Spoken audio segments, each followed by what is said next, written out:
बड़पण कवितार 2 मार्किया प्रश्न आम आलोचना करिया पिला माने 2 मार्किया जोगुड़ा कि 10टी प्रश्न आसे तुमर 2 गुणन 10 20 मार्कर प्रश्न आसीबो। ओके, तेणु से 20 मार्कर प्रश्न आम निहाती करने को चेष्टा करिबा। ओके, तो कविता बड़पण कवि कवि कविवर राधानाथ राय।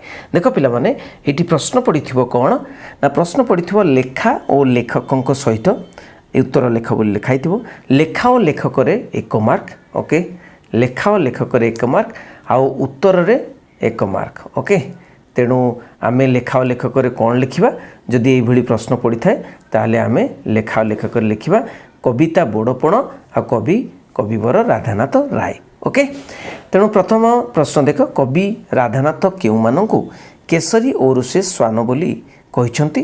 तेणु लिखिबो कविता बड़पण कवि कविवर राधानाथ राय। तापरे ये आंसरटा लिखिबो जे से समय राजा और जमीदार माननकु कवि व्यंग करी से समयर राजा और जमीदार माननकु कवि व्यंग करी केसरी और से श्वान बोली कहिसंती। तेणु कविंकर समसामयिक राजा माने। तापरे देख प्रश्न होची पूर्व पुरुषर विशाल प्रतिष्ठा को कविंक समयर राजा माने किपरि नष्ट करथिले ना पूर्व पुरुषर विशाल प्रतिष्ठा को कविंक समयर राजा माने न बढ़ाई बरं ताको बिकी भांगी खाउथले एवं बड़ाई देखाई होई नष्ट कर दउथले। ओके, अहंकार ये करी नष्ट कर दउथले तांकर प्रतिष्ठा को नष्ट कर दउथले। बनी शिका परी सदा ऊर्ध्वगामी ताहा उद्देश्य रे कुआ जाइछि। कहा उद्देश्य कुआ जाइछि ना बनी शिखा परी सदा ऊर्ध्वगामी थिले किए ना अतीत उत्कलर यशस्वी राजा मानक उद्देश्य कुआ जाइछि सेही उत्कलर राजा माने। ओके, गजपति राजा माने।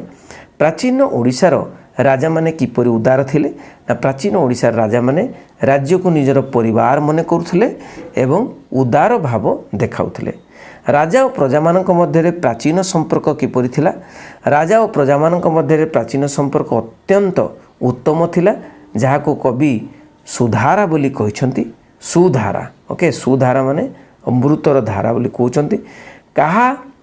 कहार संपर्क को बाजो और पारार संपर्क बोली कह जाइछि। सेमती लेखा और लेखक लिखि सारा पर आंसर दब कविंक समय रे राजा और प्रजार संपर्क को बाजो पारार संपर्क बोली कह जाइछि। प्रजांक श्रमार्जित ग्रास किए काढ़ी नेछि तो प्रजांकर समार्जित ग्रास भोग अभिलाषी राजा माने प्रजांक मुखरु श्रमार्जित ग्रास काढ़ी नेछंती बोली कवि कहिसंती। निर्मम विदेशी नीति कौन? निर्मम विदेशी नीति होची प्रजा माननकु सबु भावरे शोषण करिबा। नहीं, सबु भावरे शोषण करिबा होची निर्मम विदेशी नीति।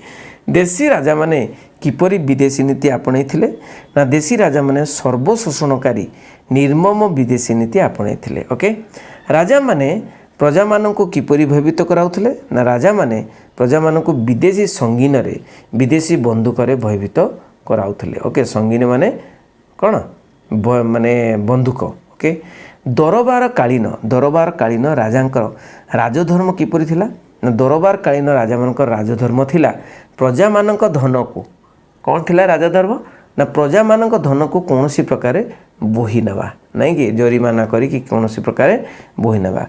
राजा माने विदेशी को किपरि कुकुटांड खुआउतले।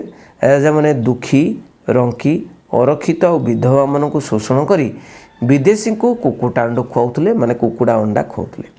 राजा माने कौन पाई टाकी रही बोली कह जाइछि।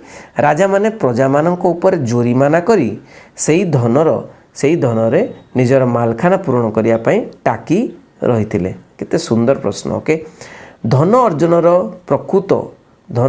प्रकृत सुफल किपरि मिले बोली कवि कहिसंती ना धन अर्जनर प्रकृत सुफल केवल सुव्यय मिलता बोली कवि कहिसंती। मनुष्यर मृत्यु पर तार अर्जित धनर की परिणति हुए।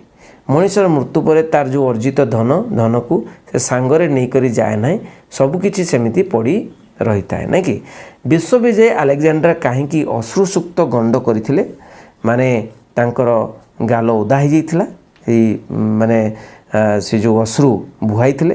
तो विश्वविजय आलेक्जेंडर जय करने को आउ कौन धराखंड नथिबारु से अश्रुसिक्त गंड करथिले अर्थात कांदी पकाइथिले।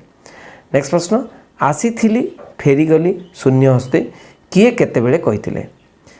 विश्वविजयी आलेक्जांडर एक कथा मृत्यु पूर्व निजर सहचर मानक कही मृत्यु पर कोकेई शब नेला बेले माने शब नेला बेले दुई हस्त दुई पार्श्व को झुले रखा से कही जो जगतवासी जानवे जे से शून्य हस्तरे आसीथिले और शून्य हस्तरे फेरीगले। राजा माने प्रजांक ठारू शोषण करी आणुथुवा वित्त किपरि व्यय करुथले। वित्त माने धन। ओके, राजा माने प्रजा मानकटो शोषण करी आणुथुवा वित्त को गणिका वकील आ छामुआ मानक पोषण रे व्यय करुथले। नेक्स्ट प्रश्न, कवि काहींकी काल को निष्ठुर अविश्वासी बोली कहते। कवि काल को निष्ठुर अविश्वासी बोली कहते कारण जेकोसी समय रे काल माने मृत्यु, काल माने कौन मृत्यु आसी हाबुड़ी जाइपारे नहीं कि। माया बढ़िले कौन हुए? माया बढ़िले मायार चेर तलकू तलकू भेदी थाए अर्थात सांसारिक बंधन दृढ़ होता है। ओके, तापर देख धर्मपोत किए और कहीं गढ़ी। धर्मपोत को विधि संसार बारिधि को तरिबा पई गढ़ी। प्रकृत बड़पण कौन ना? प्रकृत बड़पण होची धर्म जहाकू कि काल कबलित करि पारे नाही। से दी लोक साधिनी माने यह लोक आउ परलोक।